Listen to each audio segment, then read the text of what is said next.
This is the Horse Radio Network. This is episode 19 of Healthy Critters Radio on the Horse Radio Network. Healthy Critters Radio is brought to you by Bioustar US. Find them online, biostarus.com. On today's show, we talk with Lizzie Meyer, and we're going to talk about glyphosate in hay and how it can affect horses and what to do if your hay has been sprayed with glyphosate. And we're going to have our favorite breed of the show, which is going to be the Maine Coon. I'm going to talk in critter nutrition about getting started on a whole food diet. And in Coffee Clatch, we'll relate our favorite beverages with the dog breeds that are most likely to drink them.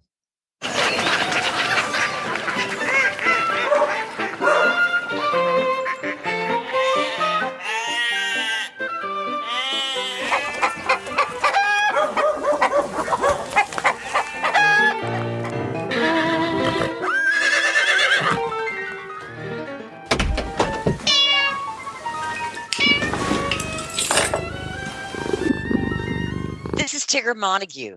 And this is Patty Perucci. And you're listening to Healthy Critters Radio on the Horse Radio Network. Patty P. Yes, ma'am. You have been off on an adventure this week. I just got back from NAYRC. I had two riders that qualified. It was awesome. Went to Colorado. Flew out there. I'm not really great at taking vacations or taking a lot of time off because I'm just so used to doing stuff. And so I left last Tuesday, and my husband and Ray decided that they were going to drive up. I was like, this is great because Peter has always wanted to drive up the West Coast, and he loved Colorado. He went to school there. So he begged me to come drive back with them. And I was like, okay, I've got to do this. So I talked to Tigger on the way home briefly yesterday. And so my darling husband, I said, okay, Pete, I'll take off Monday, but I got to be home Monday night. I've got an appointment first thing at 7:00 on Tuesday. And he's like, oh, no problem. So we get in the car and we go over, we go south, and it's, obviously we had to go back sort of to the east to get back to Houston.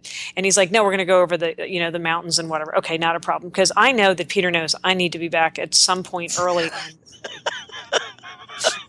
I already know where this is going. Yes. Oh, I don't think you know as bad as this got.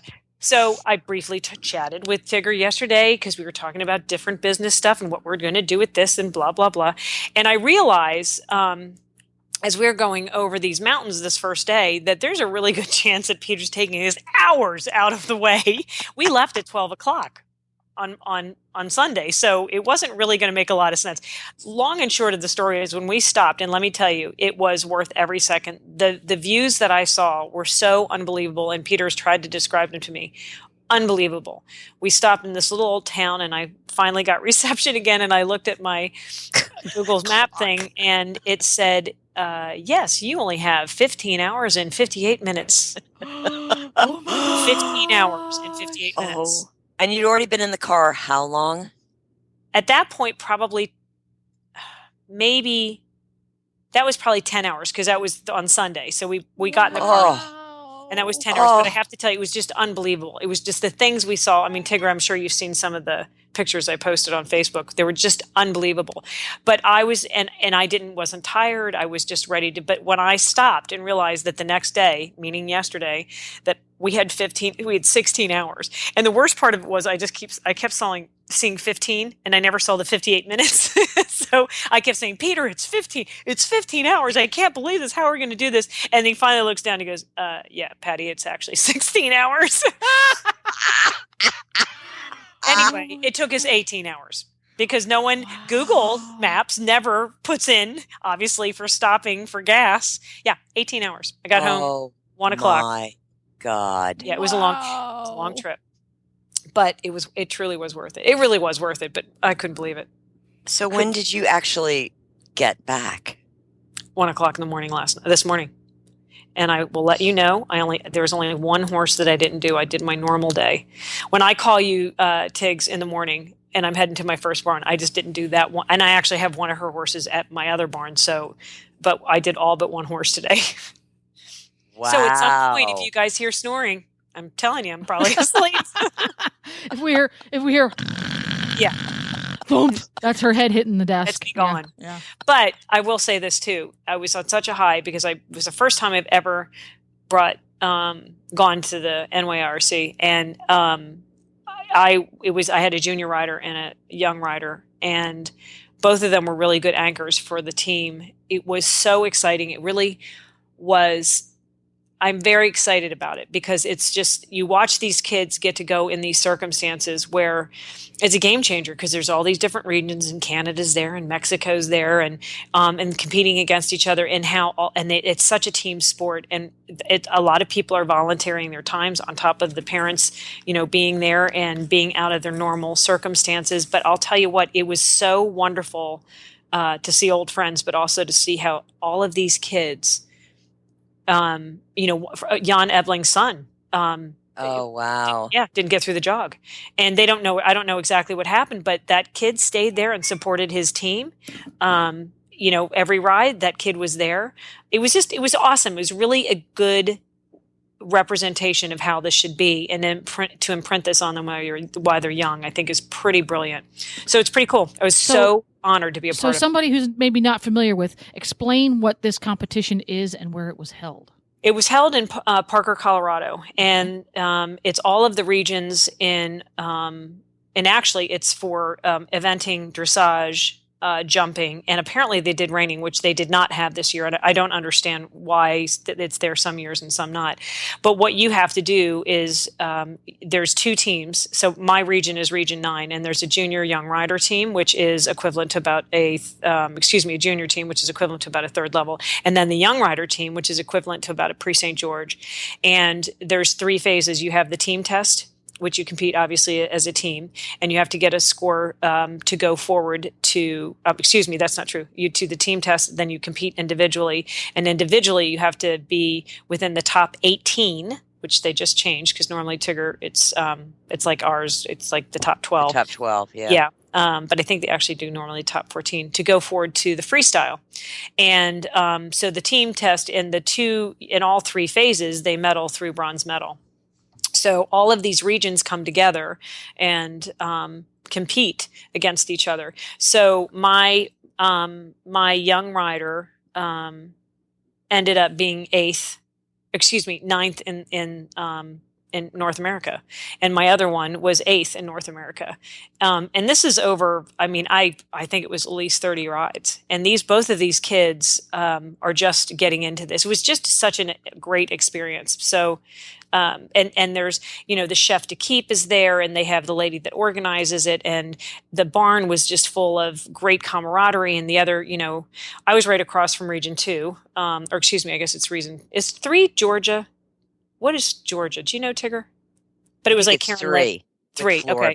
But, they were old buddies of mine from Florida, so all the kids would intermix, and it was just great. And all the things they do, it just was just awesome. And they have a golf cart parade, and Jana and Sue Stickle were there and taking pictures of that. It was just a great, great thing to do. And I was, like I said, I was very honored to be a part of it, but to have 2 kids in it, I mean, both of my kids that tried out got in. So it was cool. It's really cool. And they have to do the FEI jog, and all of that. So it was pretty cool. It's pretty cool. It's for a lot of these younger riders, it's their first time that they get to experience a competition with a proper world-class atmosphere, where you have the team dynamic, you have the hustle and the bustle, and rules out the yin yang, and all kinds of unfamiliar procedures. So it's a really great training ground. It is for these riders to get a taste of what it's going to be like when they get onto the international stage. It's really very cool. It's and they have the jog now. I don't think you have to do a CDI to get in, but we have a CDI in Houston. So both of my actually, you don't. I know you don't have to do the CDI, because my young rider did not do the CDI this year, but my junior did, and they had a little bit of a taste of what it was going to be like with, you have to have your passport, going through that whole experience, and then you have to. It's very regimented, and the Houston CDI, they really try to do it top notch. A little bit different than the CDIs I've experienced before in Florida. But like Tigger, the way they set it up, similar to Devon, Obviously they have the barns and stuff, but they have times that you're allowed to graze. You can't just take your horse out and walk them. You have to graze them at allotted times. And this is all unusual. So the kids have to learn to manage all of this, plus the stress that goes along with it.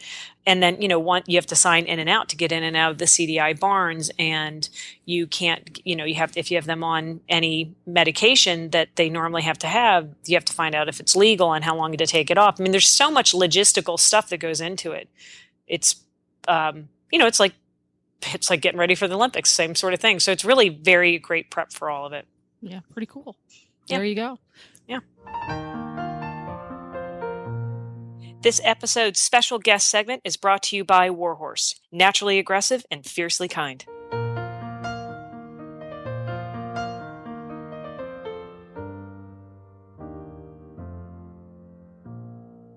We're here with my very good friend, Lizzie Meyer. Lizzie and I have known each other for probably a decade or close to it.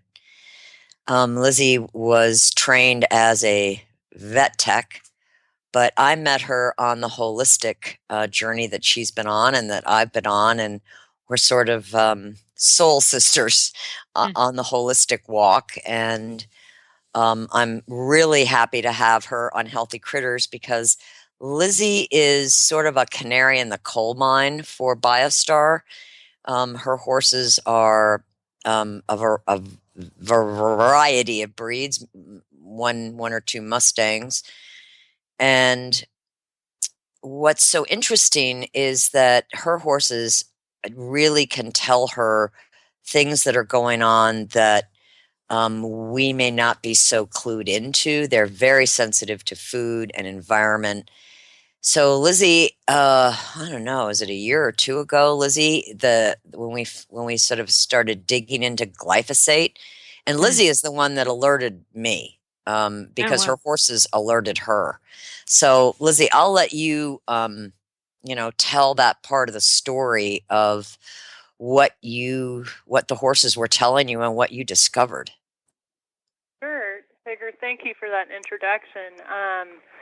It was really about August, September of 2015 when I purchased actually a year's worth of this beautiful, beautiful hay and started feeding it to my herd of 6 and noticed that my most sensitive Mustang, who was 23 at the time, actually began to break out in just these incredibly itchy, bald patches of skin just a couple of weeks after starting to eat this hay. And it was the only change in his environment. He had had no medications, no new supplements. There was nothing else in his world that was different. So I immediately talked with the hay grower who had been doing it for his whole life and had never had a problem. And he very kindly told me exactly what chemicals he had used on his crops and, highlighted the fact that we were in a major drought year here in central Texas. And he was willing to, of course, take the hay back, which was great, but it sent me on a major search to figure out what exactly was this particular horse, Elto, having a reaction to. And I noticed that taking away that hay and providing is actually an organic hay that I found just an hour away, his symptoms decreased in just weeks, and he was much less itchy and just seemed much brighter. But, the journey was not even close to being over at that point. I just knew enough to say, okay, this part of the fire has been put out, but the problem was the glyphosate, the 2,4-D, the other chemical that they had used to spray it, and then, of course, the chemical fertilizers. I mean, it's not just one chemical, but I do believe, the glyphosate was a key ingredient just based on kind of what I had learned. And you then found out, and for all our listeners, glyphosate is Roundup. I was just going to just say you should tell everybody what it is, right? It's the active ingredient in Roundup, but it's the way it works, and my understanding, not being a hay farmer, is that farmers use glyphosate or, all these different brand names that have glyphosate added on as a combination product. And typically they'll use that in the spring before the hay is actually, grown up enough to actually cut it. And they believe that the residue has had enough time to make an exit from the plant at that point. But the problem is that people don't realize what the glyphosate is doing to the soil microbiome, to the different minerals in the soil. There's a lot of speculation with, what exactly is this compound capable of doing. So it's not an easy, I can't just point my finger to one particular chemical. I think that it was the most consistent chemical that this particular crop was sprayed with, based on what the grower had talked to me about. So, and here's where it gets even more icky, is that Monsanto, who makes glyphosate, has been telling farmers for the last couple of years, you can use it as a drying agent. What? Yes. Yes, it's a desiccant. So, got to look at your black oil sunflower seeds, your oats. A lot of the grains are actually, I talked to the Sunflower Council and figured out, because Alto was actually doing really well, and then I added some black oil sunflower seeds. Just, he needed to eat something while everyone else was eating what they could eat. And he began to exhibit the same symptoms: intense itching, rubbing. I mean, he looked like a mangy dog with bleeding sores all over his body. He was laying down, chewing wounds into his legs. Oh my gosh. Just seeping, just discharge. It was unbelievable, the amount of pain this horse was in. And all of this happened in like 24 hours of feeding him a couple cups of black oil sunflower seeds after being clear of the contaminated hay for months.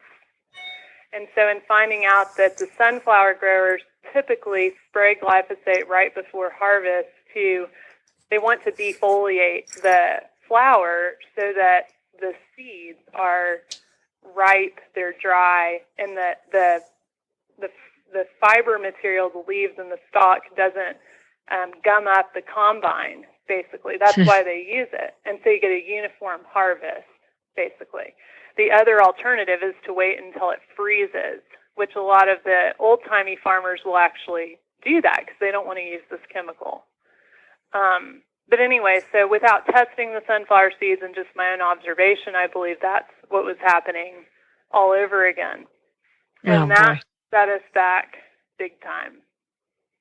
Now, was this the same horse, Lizzie, or was this a different horse? Oh, bless his heart. Same horse. And, I kind of had to go around this in my mind, why just this one horse? They're all eating the same hay. And I don't have an answer for that, but just knowing this particular horse, he was so sensitive to drugs. He's just sensitive to everything. And then you remove the cause and the horse gets better. So that's kind of how I'm doing the math on this. Wow. So Lizzie, what are you doing for your herd in terms of hay and the glyphosate residue and contamination of, about 50 different crops that are grown? Right. Well, that's a really good question, because it has been an adventure just trying to figure this out. Because I thought, if I could just avoid the glyphosate and the 2,4-D and the major chemicals that are typically used, that I would feel better about feeding it to this whole herd. But it turns out there's more to it than that. You have to look into hay conditioners, things that they're basically like a hay preservative so that the hay doesn't mold. You know, if they're in a humid area cutting hay, they want to preserve their crops because it's a huge value crop. So you have to look for preservatives. And so I talked to all kinds of hay growers all over the country who educated me on how do you determine if you have a hay preservative, which, you know, a simple test this one farmer taught me was just you hold the hay and you kind of crumble it in your hands, kind of with a little energy, and the hay ideally it should kind of fall apart, and you shouldn't feel like you have lotion on your hands at the end of this. And he said typically this happens more on the East Coast because it's high humidity and it's the type of grass that's high moisture. And anyway, so I thought it was just the glyphosate and these other chemicals, but looking at the fertilizers, how people have taken care of the soil that they're growing the hay in, it became completely overwhelming for me. So I met with a grass-fed beef rancher locally who has studied the soil microbiome and has used things like compost tea and, specific minerals for his specific soil. And he's done all kinds of good soil practices to grow his hay. And, after talking with him, I felt like that I could actually buy hay from him, knowing that it's not this gorgeous, quote, horse hay that's glowing green and, soft and beautiful and whatever. It's kind of a wild grass, naturalized type of Bermuda here. And, through his education, I learned about, the value of feeding a hay like that versus one that I would have normally judged as beautiful horse hay. And then I started kind of wondering a little deeper into this because in my horse care, education business, hay is what 95% of what we feed our horses. Yeah. It's free choice. I mean, they're getting a ton of hay a day. So if it's their biggest source of contamination, what can we do? And so I felt like not everyone's going to be able to find the local resources to find clean hay like this. Yeah. So what could I tell these people? And I decided just to make them aware of the situation as far as asking the grower or the feed store or the dealer what was sprayed on this hay. And most people will say, well, it's a dealer or it's a store. I don't know. They change their suppliers. But my advice is to be relentless about that, because if growers become aware that the consumer is asking questions and they really want to know, and they're not going to buy hay that's been heavily sprayed with all these chemicals, the market will shift. Yeah. And then that's a good point. And it's a real pain. I mean, honestly, it really is. But the other thing to do, it really helped me when I hadn't discovered this particular hay farmer yet. I went on Craigslist, and there was a surprising number of organic horse hay dealers. Oh, wow.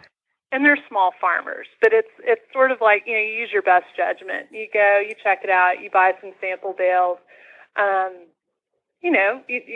The standard is the same, but it's not going to be this gorgeous fancy hay that we're used to seeing sometimes. Right. So just, making them aware of that and starting the process of asking those questions rather than just turning a blind eye seems to be helpful.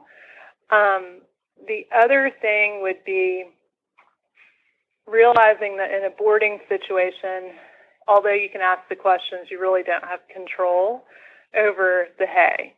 And in a lot of places that don't have pasture, people become very grateful for even having good hay that happens to be free choice. So then what? And so my answer to those people is to really look at your minerals that your horse is getting and evaluate if they're in a whole food form or not, meaning are they absorbable or are they not? Because glyphosate is going to tie up so many of the major minerals. And these horses, if the minerals are tied up, that means they're not available.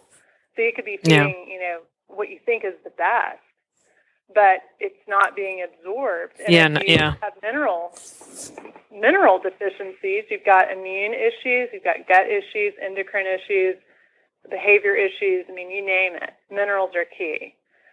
The other thing would be super green foods. I mean, I went through an entire, several months of blood cleansing herbs for this horse, and I treated the whole herd with herbs just to deal with kidney, liver, gut, because they didn't have symptoms didn't mean that they weren't being affected. Right. For sure.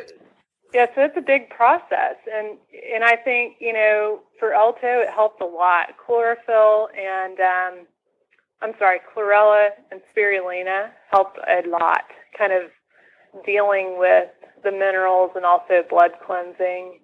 I used quite a bit of Optimum at the time, and that was very helpful as a multivitamin mineral and just sprouted real food. I did countless different smoothies just to boost him. I mean, I can't even believe how long this has gone on. I really can't. I mean, this horse's immune system is still down. This is a huge project. So I would hope that other people could learn from this and start asking those questions early on, not only of the hay growers, but considering what processed feed the horse is getting and doing some research. Are these likely to be contaminated? Because if the horse is getting low doses of it, we don't really know what effects it has. So if you can avoid it, I would certainly. Well, one thing we do know, I mean, we know it affects the immune system. We know it affects the liver and the kidneys in mammals. I mean, I think there's enough studies, out of Europe that has made that pretty clear. Right. We also know on the human side that it opens the tight junctions in the gut. And when those tight junctions stay open, it allows the toxins into the bloodstream constantly. Right. And, it was interesting. I didn't notice this right away, but I would say last spring, early summer, I noticed that Alto had all the symptoms of dysbiosis or leaky gut, which is from exactly what you're saying. Tight junctions are open. And then when you have that, you end up with these incredible allergies. And it could be environmental allergies, food allergies, it doesn't matter. Bug allergies. Yep. Allergies to anything, any sort of protein that's, leaking from the gut. So it's very, very hard to kind of get a grip on these super allergic horses because it's coming from the inside out, and it takes a lot of time. Bingo. Yep. Yeah, and you can't. And the hardest part is you can't suppress the itching, all this discomfort. You can manage it, but the body is trying. My understanding is that the body is trying to externalize toxins, disease, etc. So if you were to just, put some cortisone on that and, just give them a steroid shot, some antihistamines, quit itching, it's gonna drive the disease or the toxin deeper into the body. Yeah. So it's this delicate dance of what can I do so that his quality of life is good, but we're still addressing the underlying toxicity, the gut health, and the immune system. Wow. Well, let me just say that for all our listeners, if you want to talk to Lizzie in more depth, you can contact her through her website, which is wholehorseconsulting.com. And she has started these wonderful classes called Holistic Animal First Aid classes. They're for horses and for dogs. And Lizzie, I'll let you talk a little bit about that, because this kind of education is so helpful for all of us who live with critters. Yeah, thank you.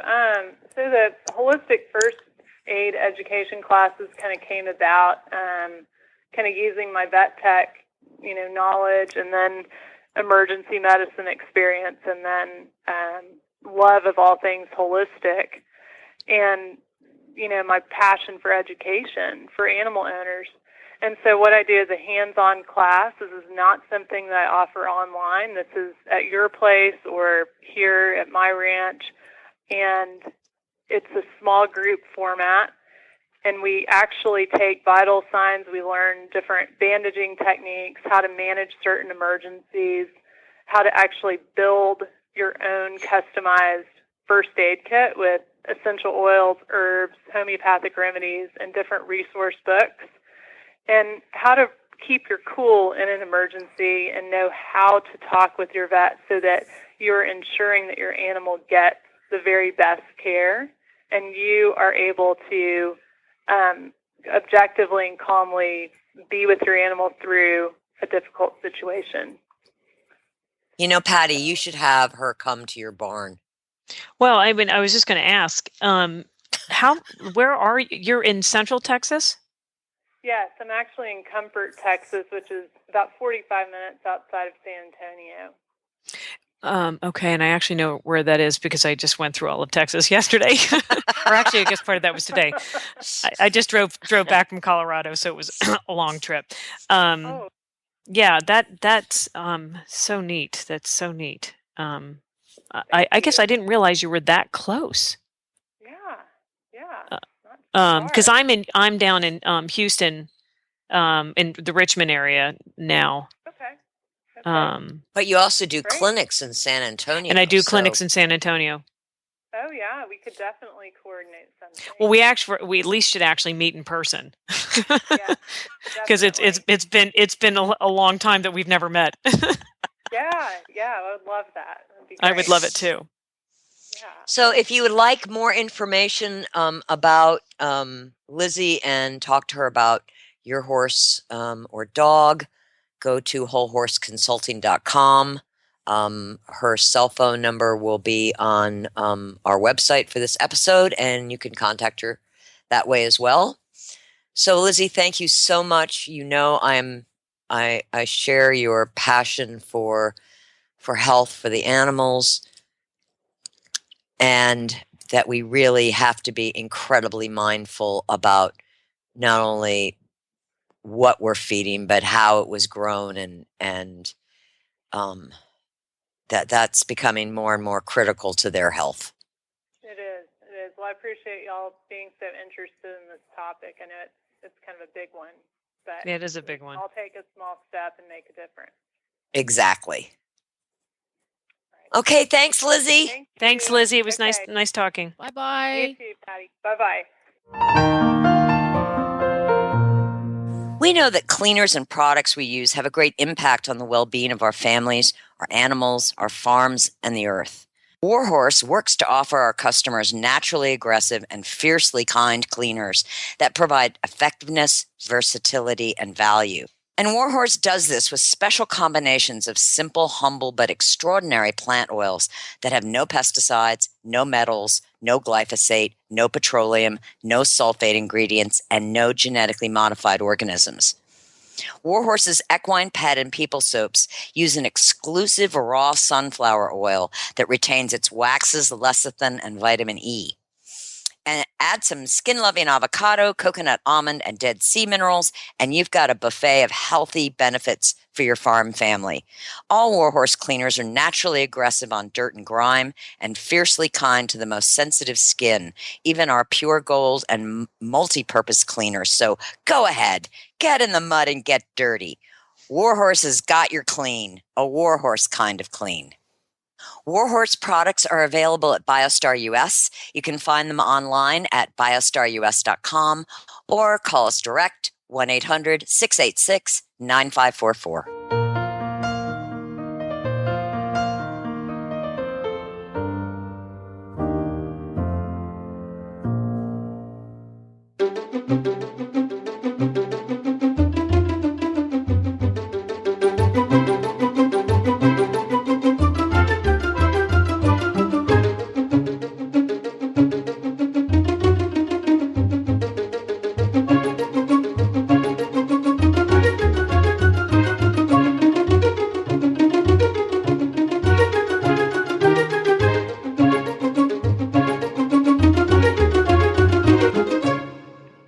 Hello? Hetty! Hi, Hedwig. Hello. Hello. Thank goodness you have called me. Why? What were you doing? Well, I've had quite a difficult few days as my servant has the flu, and so my care has been significantly subpar. Oh, that's... Oh, dear. Oh, I hope your servant's okay. You're worried about the staff? I was... Yes. Yes, I was, but I didn't mean it. I'm sure that at the moment that you asked that, you were simply acting from a humanitarian impulse, but I am a bored Pomeranian, and that is way more dangerous than the flu. You're right. My apologies. It was my stupid upbringing. She hasn't had cheese in probably 24 hours. That's what it sounded. Oh, I can't even imagine. I can only imagine her servant doesn't even want to think of cheese. The servant is lazy and will barely move from the couch without whining excessively. Yeah. You've never had the flu, have you, Hedwig? Oh, let's just cast our mind back to when I got violently ill in Florida and no one got to sleep for days. Yeah, I guess that's very similar to... It's the chocolate flu. Yes. This one involves more lethargy and paleness and shaking with cold, and then my version, which just involves projectile vomiting. Right. Very descriptive for a puppy. So Jennifer has a question for you, Hetty. How nice for her. It is. I am privileged, Hedwig. Thank you for taking my question. We need to know, because this is an important question for the humans who are the dog's servants around the world. We need to know, where do you stand on bathing? Because some of us don't think that it's fair that some dogs have a proper bathhouse and spa to go to for their bathing needs, and others, through no fault of their own, have to bath in a public bath, also known as a wash rack. And I want to know where you stand on that topic. As far back as possible from the hideous water, no doubt. Uh-huh. Okay, there you go. For example, today, my sister, known as the Pope for her extraordinary good nature, had a small adventure with some deer poo and was scooped up and put in the sink and bathed with dish detergent. Oh. Yeah. So I narrowly escaped what could only be described as a nightmare. And your sister is deer poop free? No? Well, she's in some sort of PTSD shock, but she doesn't smell as good as she did before. She smells like dish detergent. So are you saying, Hedwig, that you are against all human-assisted bathing? I'm against bathing in any form. Interesting. And grooming. I commend you for taking a stand on that. That's not easy. You're very clear, too. Yeah. I mean, I don't have any question as to where she stands on this. No, there's no gray matter. No, it's very... Yes, that was clever, Tigger. I'm just reminding you, you're going to get to babysit again in Florida, and I have the power to make your life difficult. Yes, I know you do, and I'm scared. Yeah. As well you might be. Just consider that when making further digs at my intelligence level, why don't you? Well, Hedwig, we so appreciate you stopping by this afternoon to Give us your the opinion. chaos in your life. Despite the tremendous stress you're under. Yes, bless her heart. She's a giver. Yeah, I'm doing everything I can. Purple heart right here. Right there. Yeah. Yeah. Thank you very much. My sister is still wet. And now it's time for the breed of the show. So, Tigger, we're going to talk Maine Coon cats. I knew she was going to do that, Jennifer. I set her up for it, even though I told her not to. So I just want to let you know, I had decided that I wanted to do cats because I had a lot of time to think about it. Yeah, but you weren't going to do Maine Coon. No, I wasn't. But Tigger had a little hissy fit, and she wanted me to do Maine Coon. So, and actually, I will tell you what Kelly has a Maine Coon. They really are great cats, but that's the only time I've ever dealt with one. Do you have one, Tigger? He's no longer living. Okay. Well, I enjoyed learning about this cat because obviously they're a big cat. They're one of the largest. In fact, one of the largest, where's my notes on this? The world record of the longest cat his name was Stewie. In 2013 was a Maine Coon. And I couldn't figure out the exact dimensions, but they showed a picture of this cat. It was like the length of this guy's torso. But of course it was just laying there.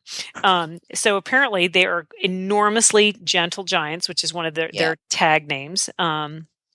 They obviously are quite large. They're native to Maine. And the thing that I found very interesting, so they're a big cat. They generally are tabbies. I guess there can be some darker versions of them. And there's a couple colors that aren't considered appropriate for the breed.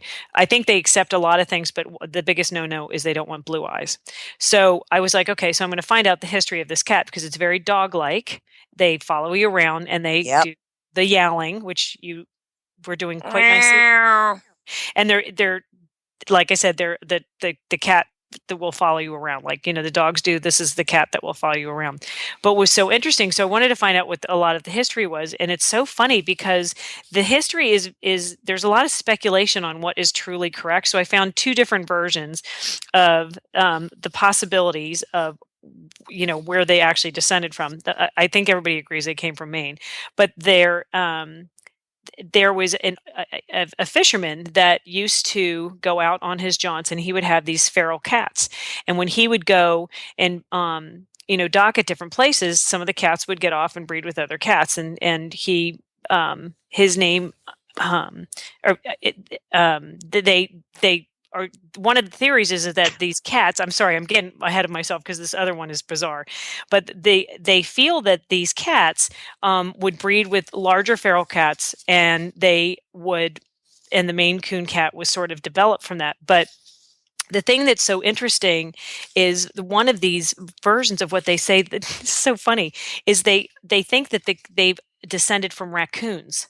Oh, get out of here. I'm not kidding. That's why I love raccoons. I know. And it's a different species. I know. It's a raccoon. It is a ridiculous thing. But yes, they say that that they're a descendant of raccoons and cats. Feral cats and raccoons have bred. And then another version of what they say this is that they're also a version of a bobcat. Which is because bobcats, if you think about it, if you look at a picture of a bobcat and some Maine Coons, they've got a lot of similar markings. So just kind of, I just thought it was such an interesting history. So they really don't know where it's all come from, but they just know that they originally came from Maine. Let's see, what else did they say that was very interesting? So the sixth toe. Tigger, did your cat have a sixth toe? Yes. So some people say, I had kind of conflicting reports on which is which, but some people say that most of them, over like 80% of them, have the sixth toe, but not all of them have it. Now, that is where the history gets kind of weird again, because some who say that they're descendants of bobcats or raccoons are the ones that say that they have the sixth toe. The other people that feel that they came from this fisherman named Cappy, who let them breed on his boats and got off on different ports, say that those are the ones that don't have the toes.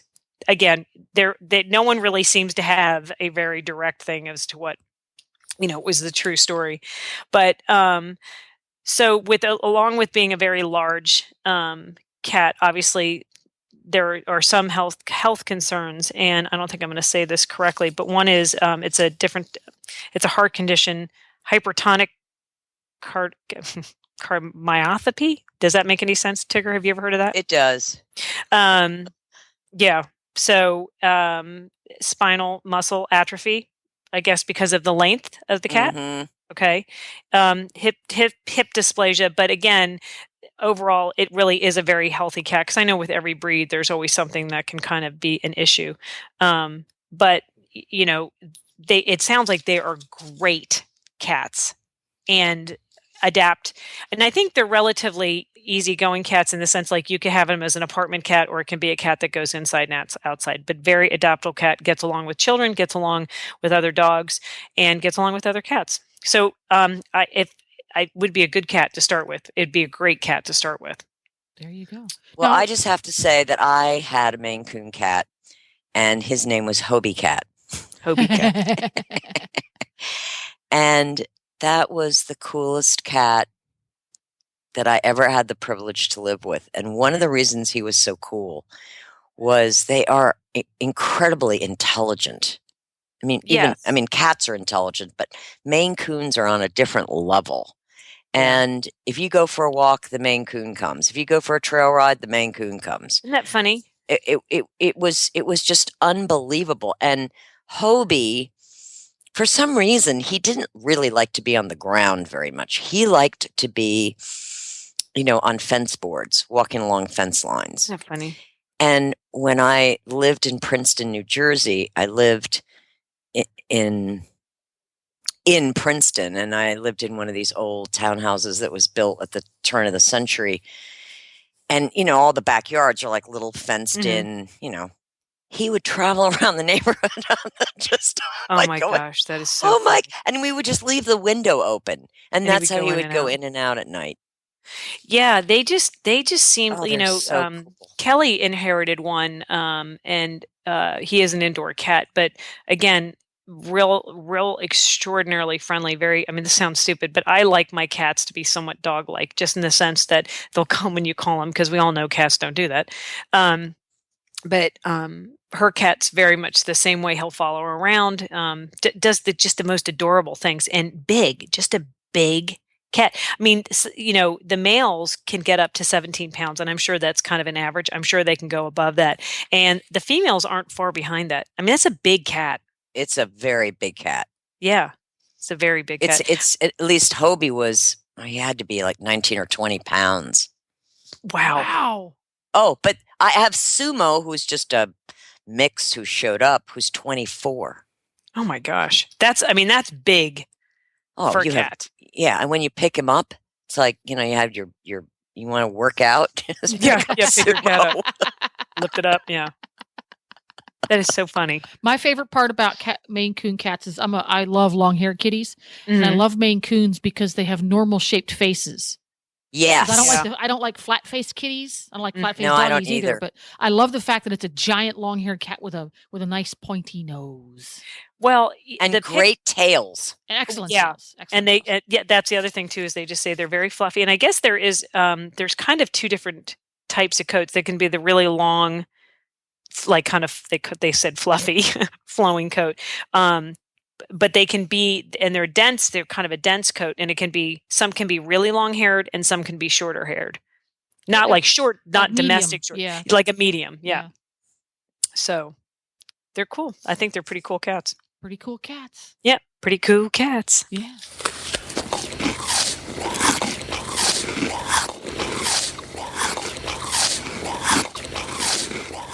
So we've arrived at Critter Nutrition, and this episode I'm going to talk about getting started in the whole food diet.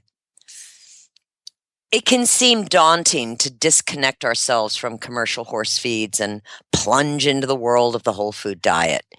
It was daunting for me too. I realized that the cornerstone of human nutrition, fiber, protein, fat, and carbohydrates, vitamins, and minerals, is the same for horses.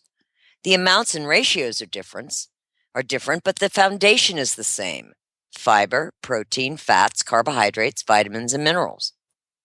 No matter what the feed companies tell us, equine nutrition is not rocket science.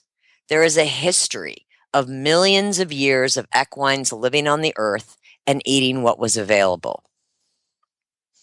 According to the American Museum of Natural History, 55 million years ago, the first members of the horse family, Eohippus, were dog-sized, no bigger than a modern fox, scampering through the forests that covered North America.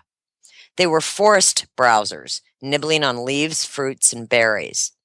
When climate conditions allowed grasslands to expand about 33 million years ago, the cooler weather displaced the fruity plants and leafy shrubs took hold. Horses' teeth became sharper in order to deal with the new diet. As grassland replaced the cool forests approximately 18 million years ago, horses had to develop longer teeth to deal with the new high silica content of the grasses. 4 or 5 million years ago, the horses were completely adapted to grasslands. Many migrated and expanded from North America across the Eurasian landmass. The last ice age brought about the extinction of the horse in North America. Luckily, the descendants of horses that crossed the Eurasian land bridge would return when Spain, England, and France brought horses to the New World. As you can see from this brief timeline, evolutionary changes such as teeth take millions of years. As horses evolved with longer limbs and accelerated locomotion to live on the grassland, as their teeth got longer, their GI tracts evolved into efficient fermentation machines to digest and utilize the grasses. They have evolved to eat 20 hours a day. Their saliva is activated by chewing forage and hay that provides a bicarbonate for the gut.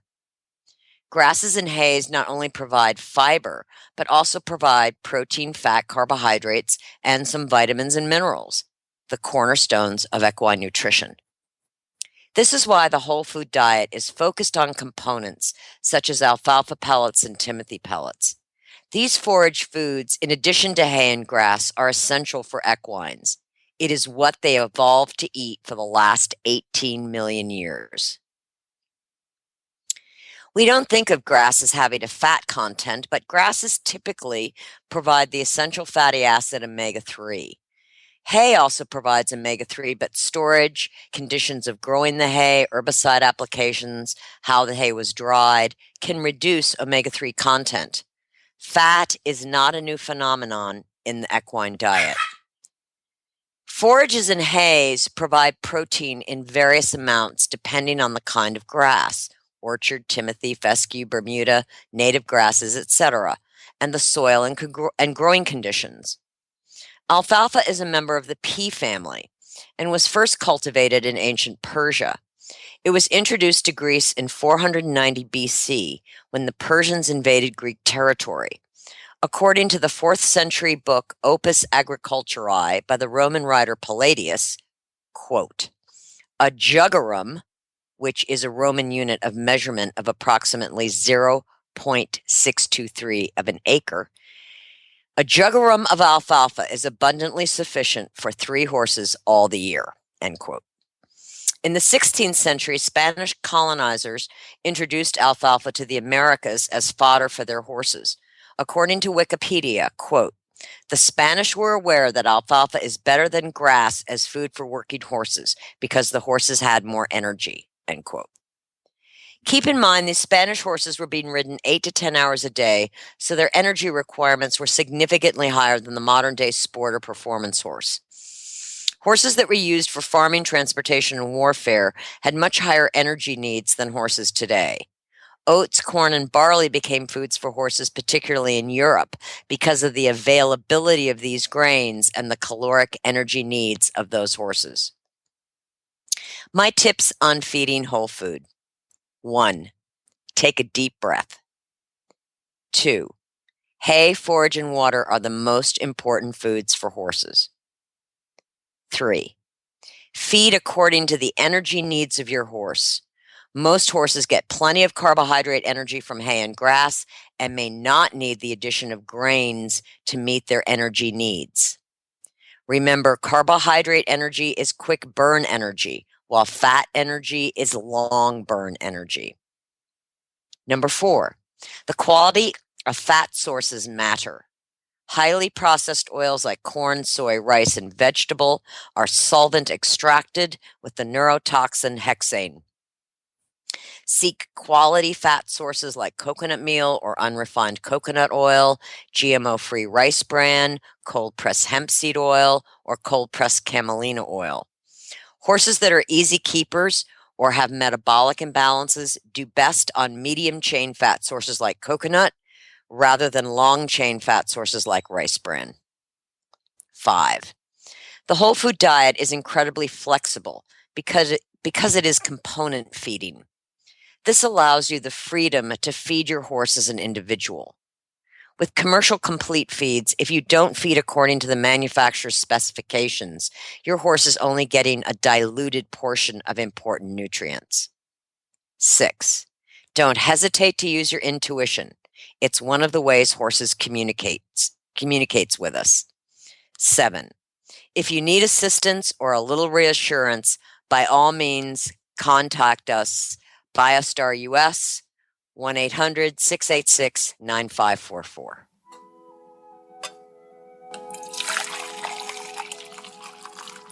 Coffee clutch! You're just a singing little bunny today. I know. Would you like me to bark?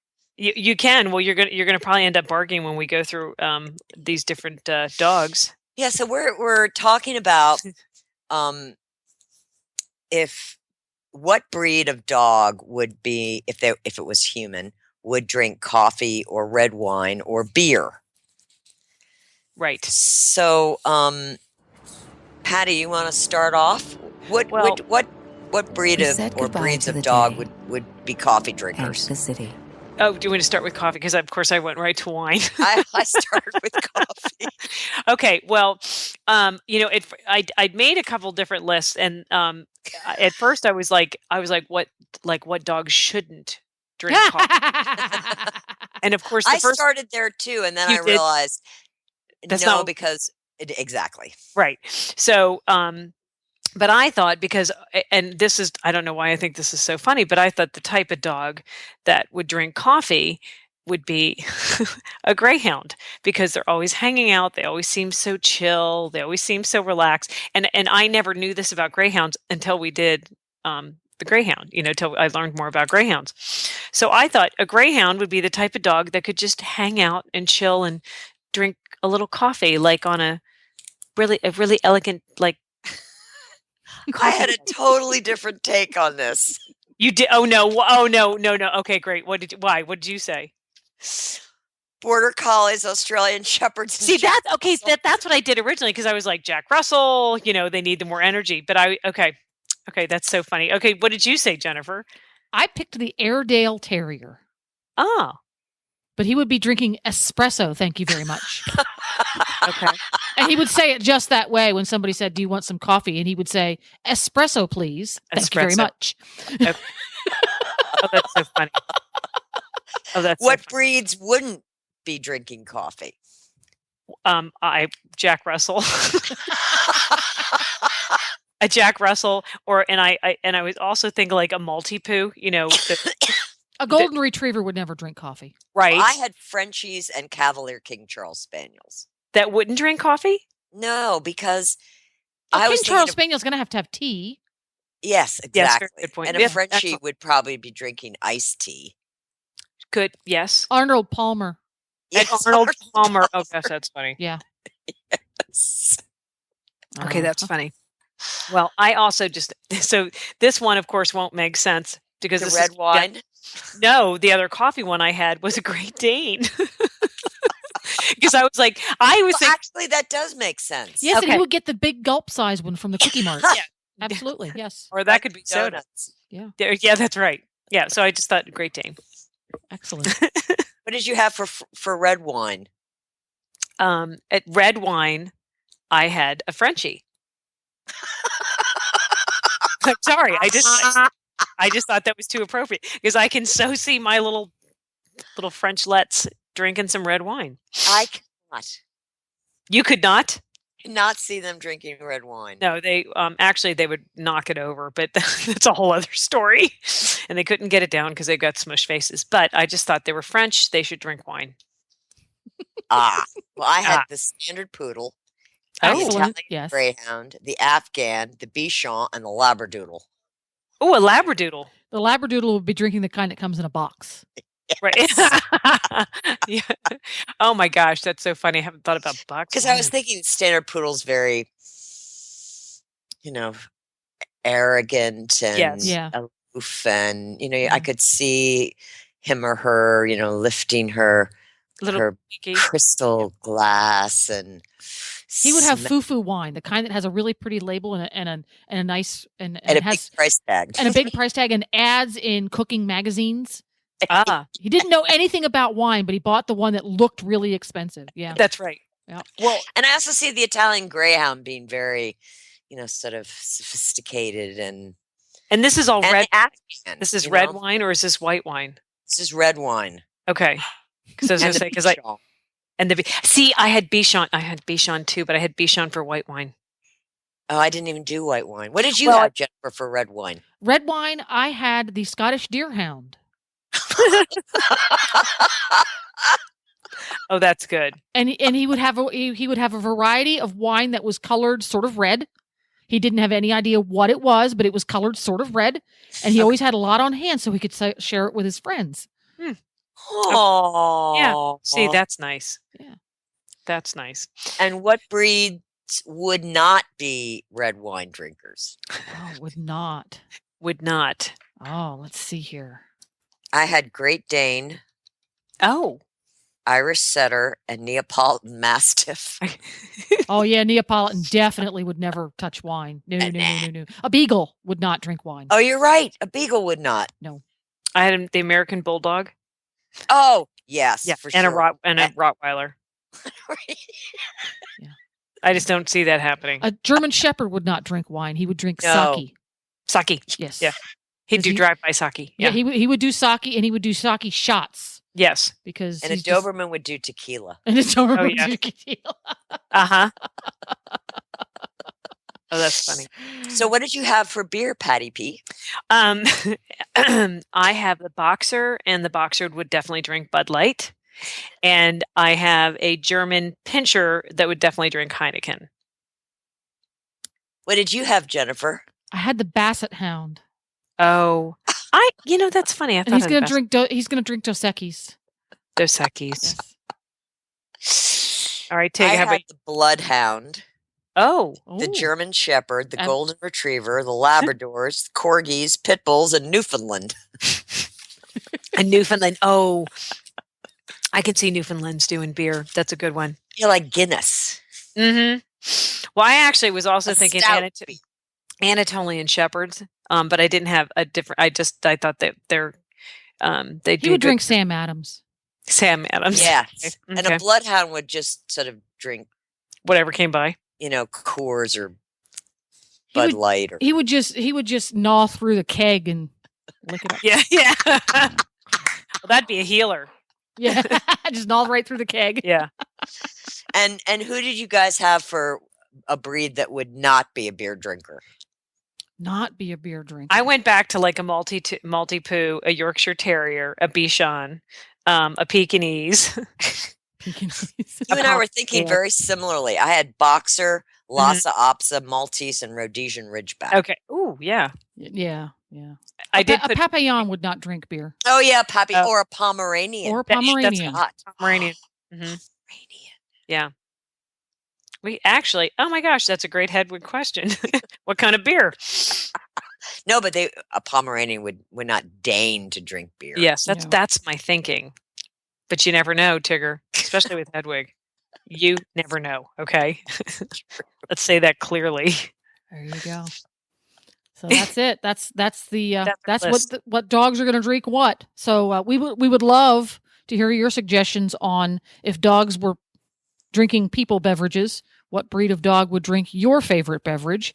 And please weigh in by heading on over to the Facebook page, which can be found where, Tigger?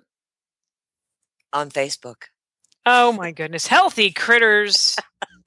Thank you. On Facebook, Healthy Critters. Stop by there, post what breed of dog is going to drink your favorite human beverage.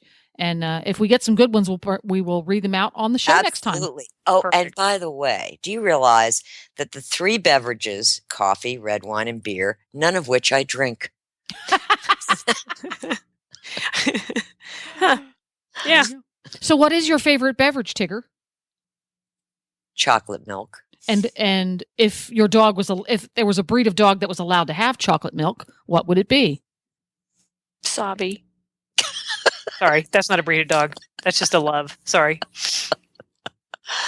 I think it would probably be a blue healer. Yeah. There you go. I can totally see a blue healer. I can see a Shetland sheepdog. Oh yeah, chocolate Sheltie milk. for sure. Yeah. Oh yeah. Yes. Absolutely. Yes. And Patty, what is your favorite beverage? And maybe a Saint Bernard. Oh, Saint Bernard. Yeah. Yeah. Honestly, between my 3 top favorite are Beer, wine, and coffee. coffee, water, and wine. Yeah, pretty much. Yeah.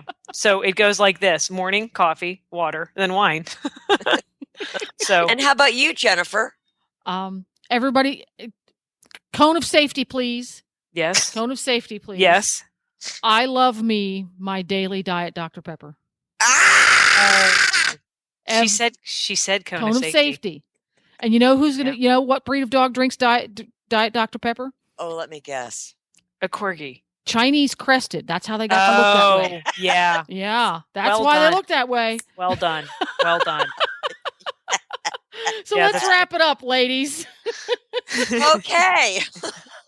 Thanks for listening, everyone, and thanks to our sponsor, Biostar US. You can find them online at biostarus.com.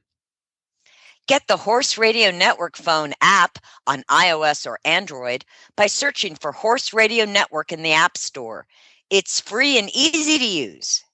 For details about today's show, go to healthycrittersradio.com, where you can find links, photos, and more information about our guests.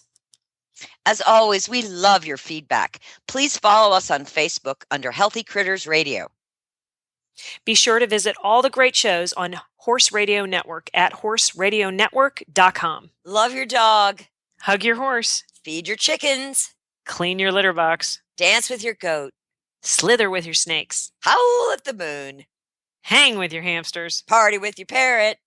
Waddle with your walrus. Outwit your otter. Cuddle your cows. Rap with your raptor. Go chipping with your chipmunks. And forgive your fox. While hedging with your hog. We also recommend that you rack with your raccoon.